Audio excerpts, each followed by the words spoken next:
the Lok Sabha on Vande Mataram on Monday and then on electoral reforms on Tuesday. The Rajya Sabha is also expected to debate both issues next week. Joining me now, Aishwarya Paliwal joins me with the very latest. Aishwarya, it seems that unlike in the previous session where there was a logjam almost right through, this time both sides have met each other halfway. We will have electoral reforms being discussed and we will have Vande Mataram, which the government wants to discuss. Right, Rajdeep. We have seen how the government since day one was saying that whatever the opposition has been asking for, it has not been rejected completely. In fact, the Parliamentary Affairs Minister Kiran Rijiju time and again, at least over the course of the last 72 hours, at different points said that you just need to give us time. And also, your demand that only SIR should be discussed is something that the government at the moment is not looking at. And that's the reason why we are seeing the electoral reforms, the larger thing. That's what the government wants a discussion on. 10 hours in Lok Sabha have now been given. Monday, very, very crucial because we understand there is a possibility that the Prime Minister could be speaking on Monday, and then we will see how the electoral reform debate will take place on Tuesday in the Rajya Sabha. We will have a schedule maybe in the next 2 days on when the discussion will take place on both these sides. The opposition was very, very clear. If you do not want to discuss SIR, discuss electoral rolls, the Congress, the TMC, the Samajwadi Party, all of them are saying that we want to bring forth some of the points on the floor of the parliament. So this is an opportunity for the opposition to speak what they wanted to speak with regards to SIR. Aishwarya Paliwal bringing us that piece of news. Appreciate you joining us now. Typically, there are other issues which, of course, are troubling Parliament and indeed many citizens.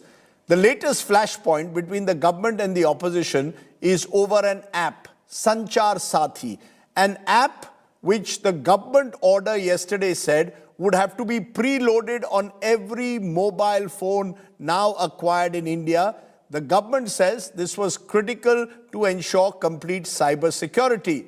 The opposition hit back saying that this app preloaded would lead to snooping and was another example of what they call Pegasus 2.0. Today, the Telecom Minister Jyotiraditya Scindia clarified that this app can be disabled and deleted by a user and therefore is not mandatory in that sense. Either way, it has sparked off a fierce debate.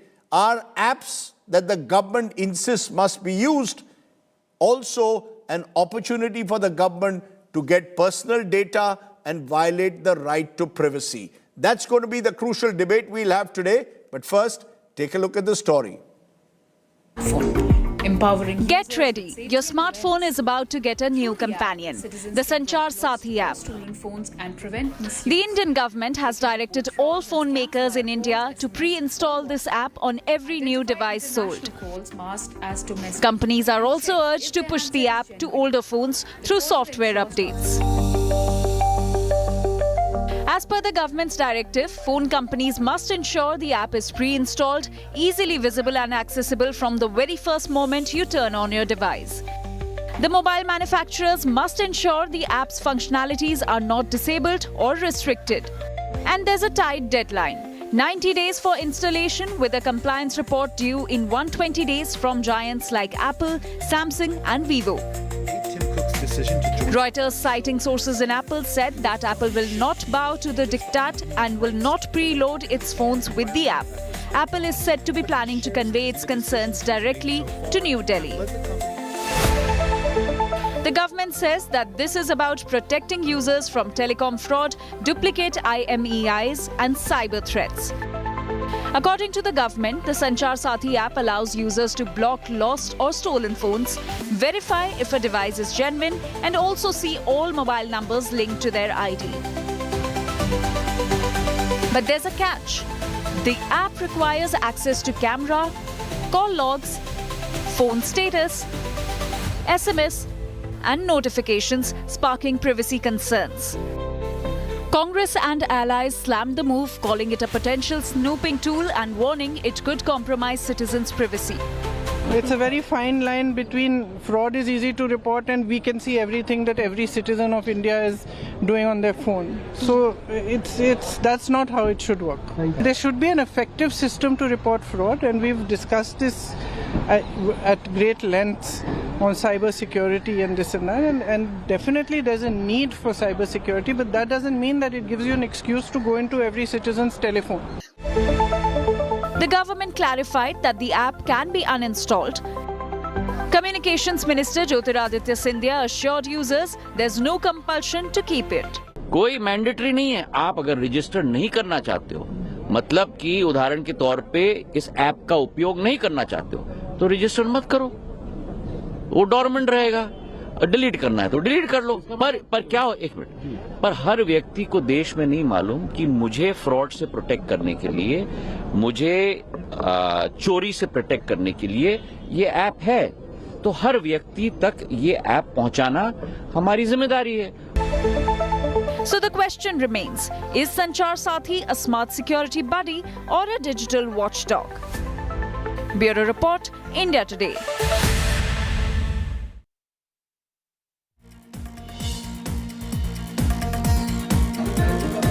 Okay, joining me now, before that, are the big questions I want to pose. The Sanchar Saathi diktat of the government.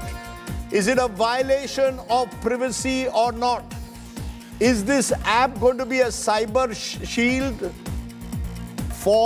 against cyber crimes as the government claims? Or will it become a snooping tool? Is this surveillance fear real or imagined? Questions that we'll raise about your and my right to privacy. My first guest is Shashi Shekhar Vempati. He's been former CEO at Prasar Bharati. He's now co-founder of Deep Tech for Bharat. Does a lot of work on AI. Appreciate your joining us, Shashi Shekhar. Tell me, Shashi, at the moment there are two big questions. Do you accept or do you believe, as is being suggested, that this Sanchar Saathi app is essentially going to be used to snoop on people as the opposition claims? Or do you believe that's an exaggerated fear, a misplaced fear, that this app will not be used for snooping but for greater cyber security? Yeah, I think that's clearly unfounded and exaggerated concerns. If you look at the massive amount of fraud that's happening, digital fraud, using mobile phones, WhatsApp, profiles to trap people, do so-called, digital arrest and so on. I think the situation called for an intervention, and I think the government has taken a meaningful step in popularizing this app. If you look at the Sanchar Saathi website, I think they have made public the statistics so far, staggering numbers in terms of, the number of phones fraudulently, the SIM cards that have been blocked, the number of stolen phones that have been found. So in that sense, I think there is a public interest app, and I think the government encouraging the phone manufacturers to pre-install it, I think is a very positive move. And I think the minister has also made it clear that, you can take it out if you don't want it. With due regard, Mr. Vempati, when I go through the government order that was put out yesterday, it made it very clear that every mobile phone manufacturer would have to preload this app. So the concern is, the moment you preload the app, could the government have access to your data? Will it lead to mass surveillance? Should not the user have the right to install or uninstall an app? Why should the government decide which app is to be used? Yeah, I think that's clearly an overblown concern, because the permissions of the app definitely don't entail any of those kinds of surveillance access that people are imagining it. The other thing that many of us don't pay attention to is every commercial phone that we buy, be it from Apple, Google, or any of the whole host of Chinese manufacturers. They all come with pre-installed phones, apps with all sorts of pre-installed apps, and some of those apps can't even be removed.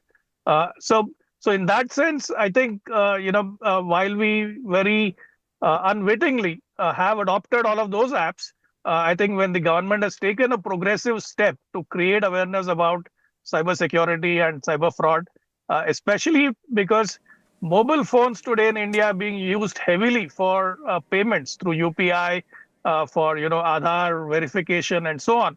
I think it's all the more important to create this awareness. And if someone doesn't want the app, they can take it off their phones.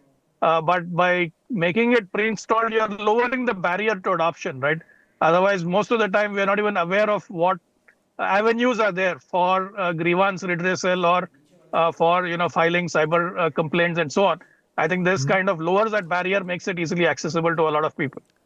So are you saying that it cannot normalize surveillance in the name of cyber security, that it will not become a government tracker of your smartphones, it cannot be used to implant files on your device, and the concern that the government could access personal data on your device? Are you telling me all these concerns are misplaced, exaggerated? Absolutely, and I think as far as any legitimate law enforcement access is concerned, I think the government, I'm sure, has enough tools to do that, where the law permits it. I don't think this is that avenue for that. I think this needs to be looked at from the point of view of creating awareness. Just look at the numbers, right? I was looking at some very staggering numbers recently shared on just in Bangalore City, which is perhaps the most tech-savvy city. Hundreds of crores of rupees lost to digital fraud, which speaks very poorly of the average cyber awareness. Even within the class of people who are supposed to be tech savvy, where you probably have the highest penetration of digital services, right? So it's a serious problem. I think we should give it the merit, the attention it merits, rather than hyping up this whole concern around surveillance. Which clearly is over. One final question, Shashi Ekar. Shouldn't the government have publicized this initiative first before you put out directives directly to phone manufacturers? It leads to confusions. Many of the concerns could have been avoided if the government was more transparent. Sure. In fact, if you look at the Prime Minister in his Mann Ki Baat has created awareness on digital arrest more than once. So in that sense, I think clearly there is a need to do more and more of this. The PM has already done it from his end in Mann Ki Baat. Perhaps the Telecom Ministry has to create more awareness, maybe through mass media, through print and so on. As far as diktat is concerned, I'm not aware if a hard diktat was issued. I understand it's more of an advisory.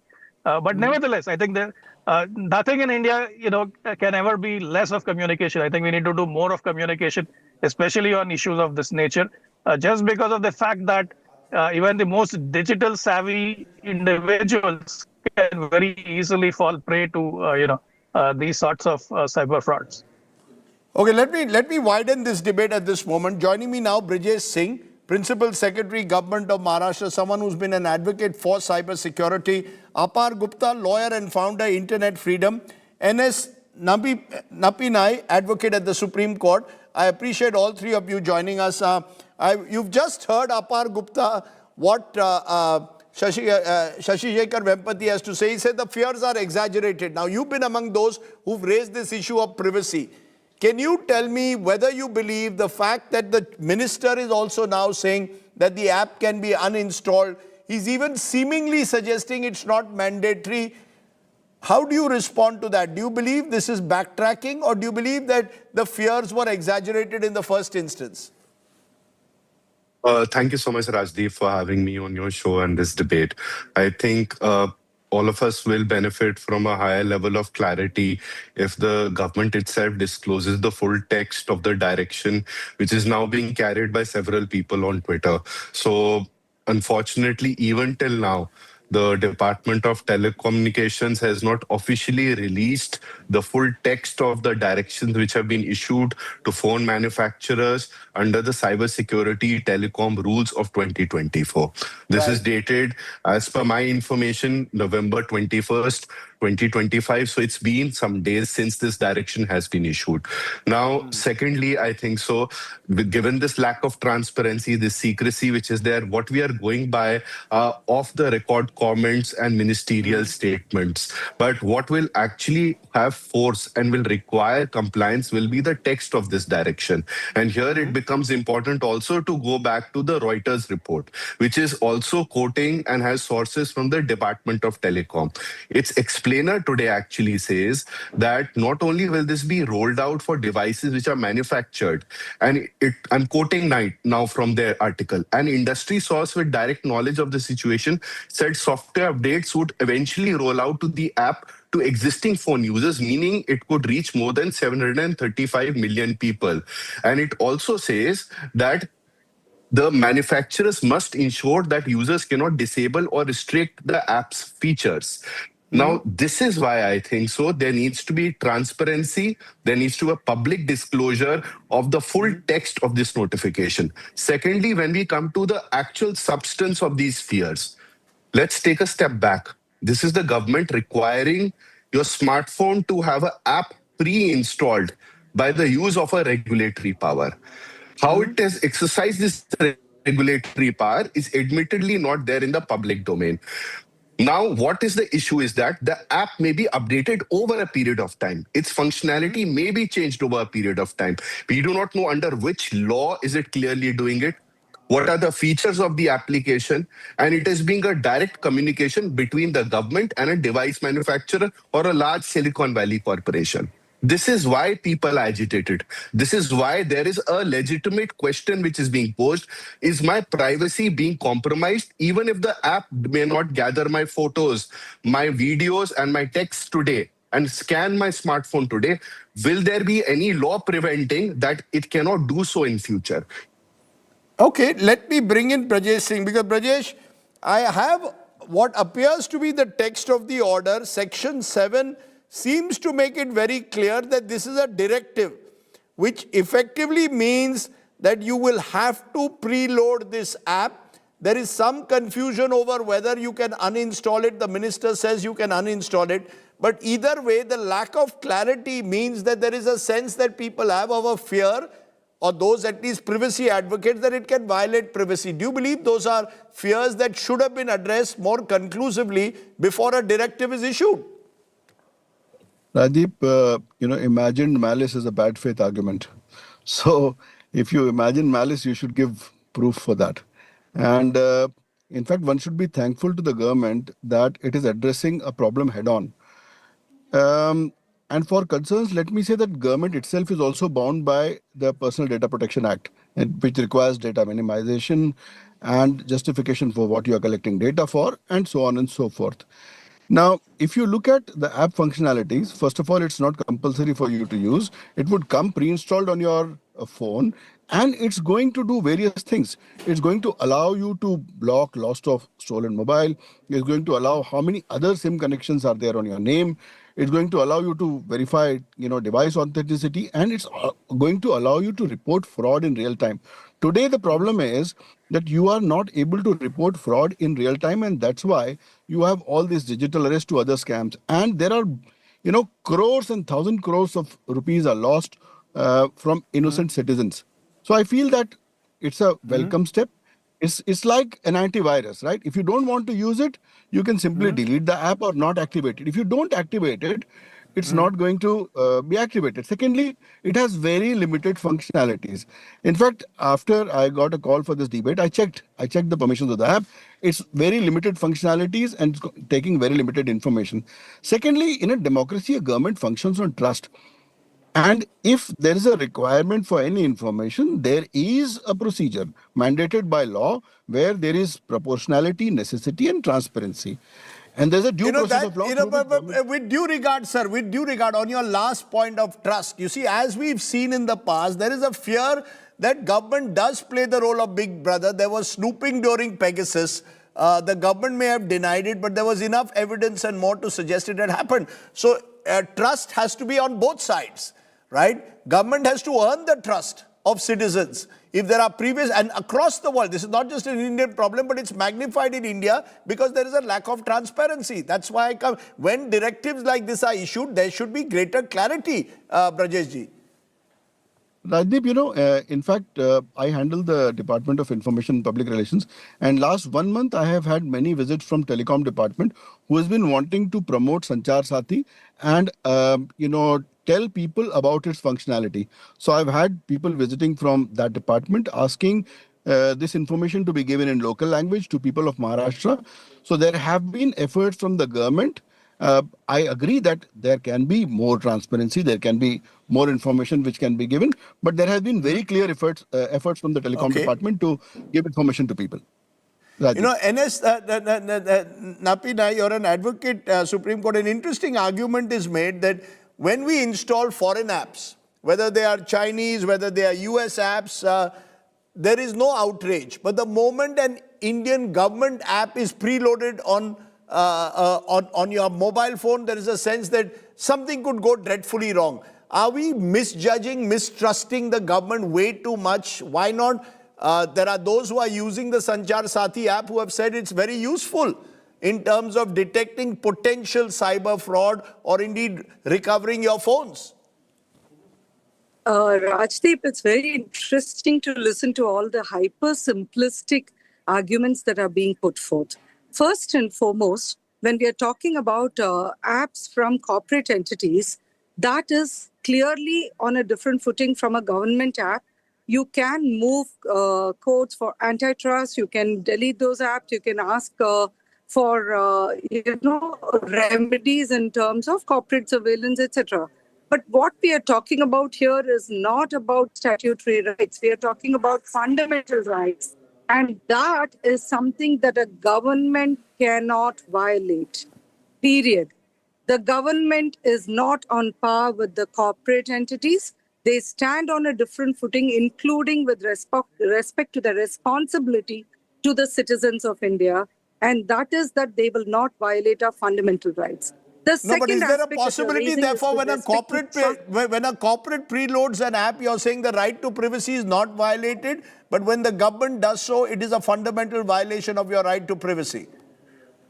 No, I'm misreading it. What I said is there may be corporate surveillance, but we're not really, you can't equate corporate surveillance with government surveillance. And let me complete what the point I was trying to make, Rajdeep, is this. Don't equate the sensibility or the capability of Sanchar Saathi with forcing it down our throat. The question here is not about what Sanchar Saathi can or cannot do. The question is about whether it can be pre-installed, and that too based on a mandatory direction from the government saying it must be done. There is no logic to it. There is no legal basis to it, and it cannot be constitutionally sustained. That's the point I'm making. And I don't think we should digress from this criticality, given all the inputs that I have heard right now on your show. It's really strange that somebody would say, oh, you have the right to uninstall it. But why should I be forced to have it installed in the first instance? And we are all talking about a pre-installation in a new mobile phone. Let's also take the second instance, which is that you are expected that a software update will also push it onto your phone. So effectively what the directive says is, I must accept a software update or run the risk of breaches or vulnerabilities on my phone, and I first accept the app and then I'm entitled to uninstall it. Why would I be forced to do that? It is my right of choice that I'm talking about, and I as a citizen have the right to decide what I want on my private device or not. That I take your point, ma'am. I think that's the fundamental. Okay, you made your point. Do you believe, Brajesh Singh, that there is an argument of an individual's right to privacy here is being violated? The fundamental argument is coming, a right to privacy which has been acknowledged now by the Supreme Court, no less, could be violated, potentially could be violated. We are looking at a worst case scenario. Yes, there are benefits of the app, obviously, but there are fears as well. Rajdeep I feel that first of all, as I said, imagined malice is a bad faith argument. So you need to prove that there is a possibility for this. We cannot just say. So let us technically come in and see. Let's say you can sandbox the app, find out what data it is sending or not. Apart from that, this is like an anti-vaccination argument. But when there are dire situations, you need to come up with some, solutions like this. For example, there's mass vaccination, and same kind of arguments were put forth. Today, cybercrime has become thrice the Indian GDP. It's $10.7 trillion, which is thrice the Indian GDP across the world. And at this time, dire measures are needed, and I think this is a welcome step. Apar Gupta, when you look at the numbers that the government is throwing up, the government says that already this app has had a huge difference in enabling the government in its war to ensure against cyber crime.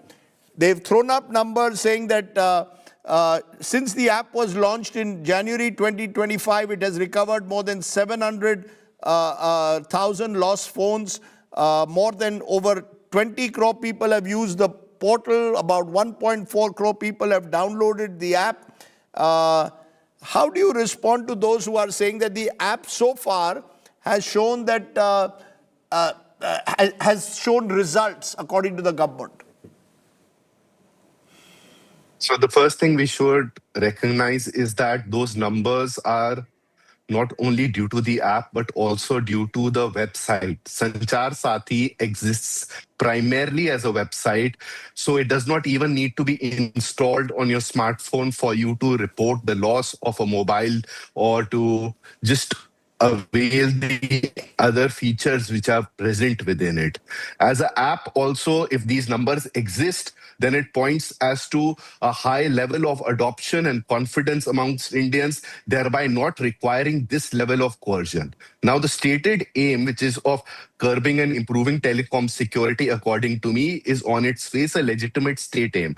Nobody is quarreling against. It's the coercion which is being placed on people and the installation of this application, which is being mandatorily enforced on our private smartphone devices. No, so This you're is not disproportionate. accepting what Jyotiraditya Scindia said. I quote him again. If you don't want Sanchar Saathi, you can delete it. It is optional. It is our duty to introduce this app to everyone. Keeping it in their devices or not is up to the user. Mr. Scindia or any other public officials' public statements need to match the legal text of an order which has not yet been transparently made available. This is not about trusting the government. We can trust the government once we have the black ink which is directing this installation to telecom manufacturers to be made public. Why is this not being disclosed to us clearly, Rajdeep? Even the piece of paper which is in front of you and you read from, you sourced that on the basis of somebody circulating it. It's not the government's proactive disclosure. So how is Mr. Scindia's statement matching this direction?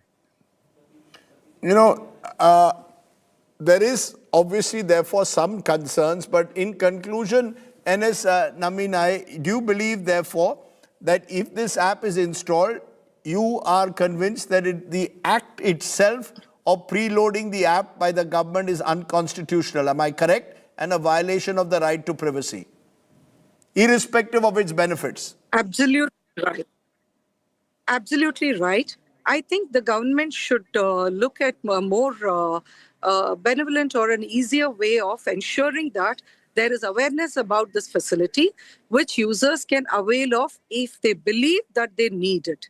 To install something without clarity in terms of the kind of data that's being collected, the kind of data that I am being asked to be made to compromise on, considering that the state is also part of the Personal Data Protection Act and owes responsibilities to us, and most importantly, the proportionality of it. I fully understand and I'm conversant with the volume of time that is there. And I'm sorry to say I don't agree with Brajeshji on what he talks about malice and the owners, etc. Because the issue again is not about distrusting the government. The issue is about the very act of making something mandatory on a platform which is not that of the government, but that of every individual. It's their private property which you're trying to intrude upon. Whatever may be your good intention is inappropriate. Find alternatives that are not intrusive and which are proportionate, and they will be most welcome. You are responsible for protecting us against scams, etc. And we are sure you'll find better alternatives. But please do try. And let us not get carried away and forget the difference between protection and protectionism. And this is clearly protection. That's an interesting argument. The difference between protection and protectionism.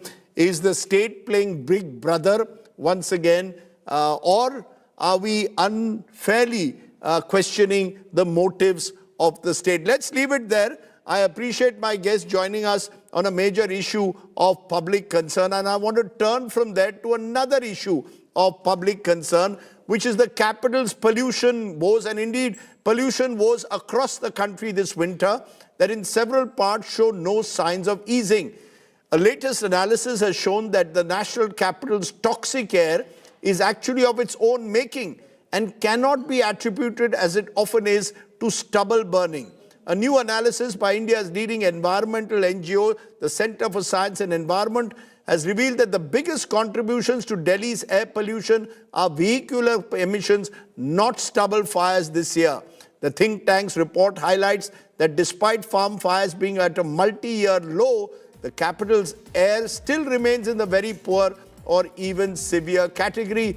The level of fine pollutants has shown no improvement since 2022, indicating that pollution control measures being implemented by government agencies are not effective on the ground. Vehicular emissions in particular are the ones that are spiking, and this spike is what is causing what is being described as a toxic cocktail. What does this really mean? Are we unfairly targeting the farmers for stubble burning? Is the real crisis vehicular emissions when it comes to pollution?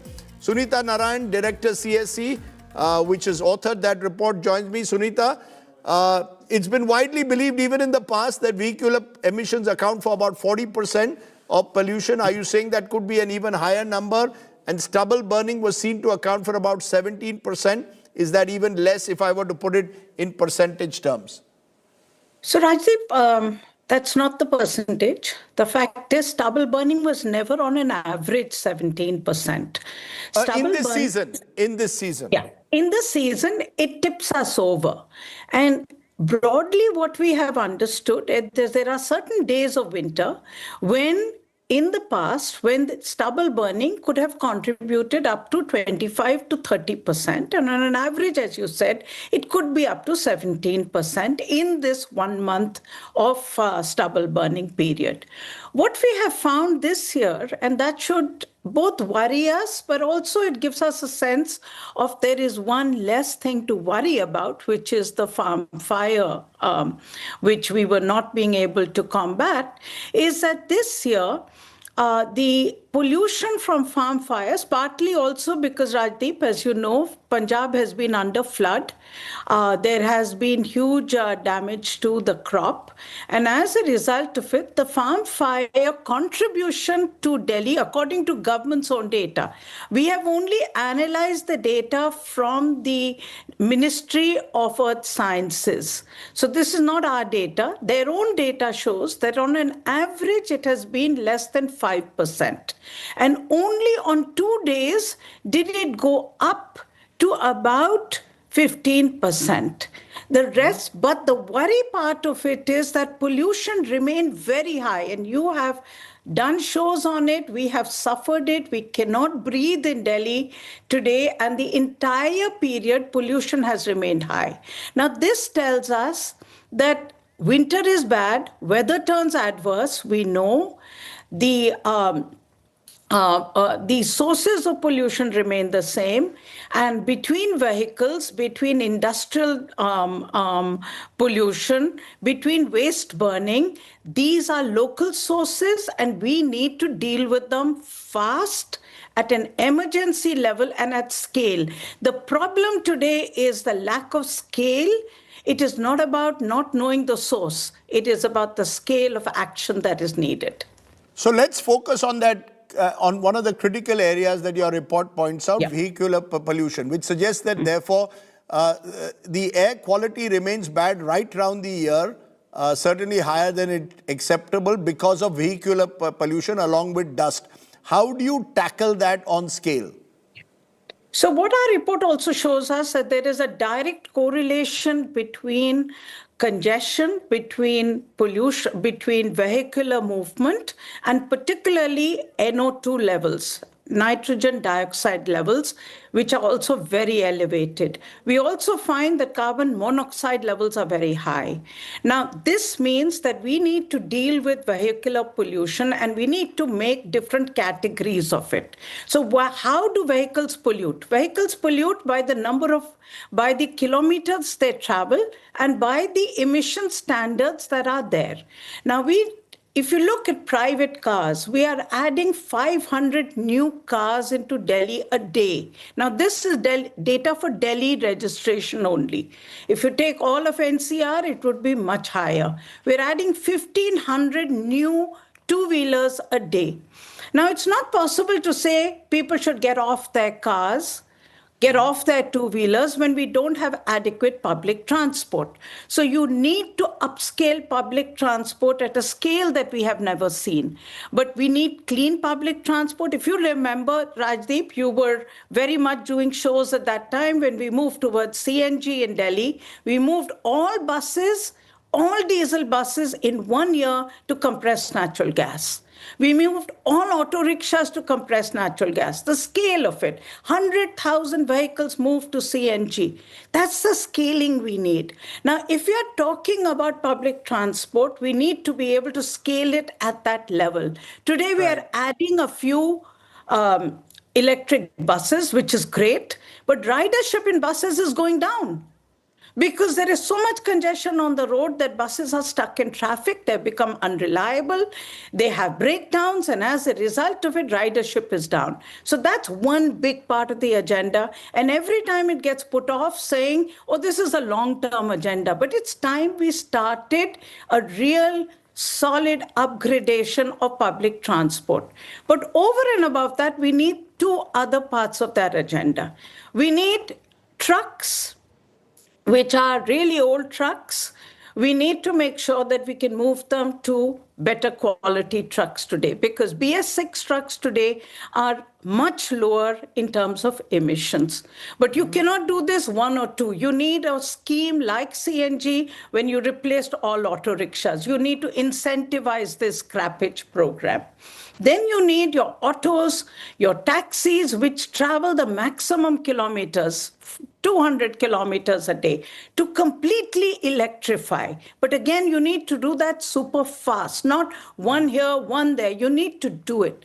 And with this, you need to make sure you have car restraint measures, which is height parking. But you can't do that till you provide people an alternative. You have to get us to move people and not vehicles. It's an agenda that will not go away. And be very clear, Rajdeep, we're all stuck in traffic. And now we're not just stuck in traffic, we're also breathing foul air. And no amount of air purifiers is going to make us healthy. Those are very strong words. What we need, therefore, is an urgent and scaled up plan to control vehicular pollution in particular at the very earliest. Does anyone have the political will to do that is a big question, or the appetite to do that. Parliament discusses a range of other issues. Why can't they devote 10 hours to air pollution as well? If you can discuss Vande Mataram on its 150th anniversary, why not, for God's sake, discuss something for today, which is air pollution, and find solutions and come with a consensus and a plan of action. Not just discuss it, but a plan of action. And implement that plan. I take your point. Implement that plan of action. Sunita Narayan, for sharing details of that report. Appreciate you joining me here in our continuing focus on the air emergency. Let's turn to tonight's ground report, which comes from Jammu and Kashmir. More than 35 years after the abduction of then Home Minister Mufti Saeed's daughter Rubaiya Saeed, the CBI arrested one of the alleged absconders, Shafat Ahmad Shanglu. But a day later, the Tada court rejected the plea for his judicial remand, essentially paving way for his release. Was this a botched up investigation then by the CBI? Take a look at tonight's ground report.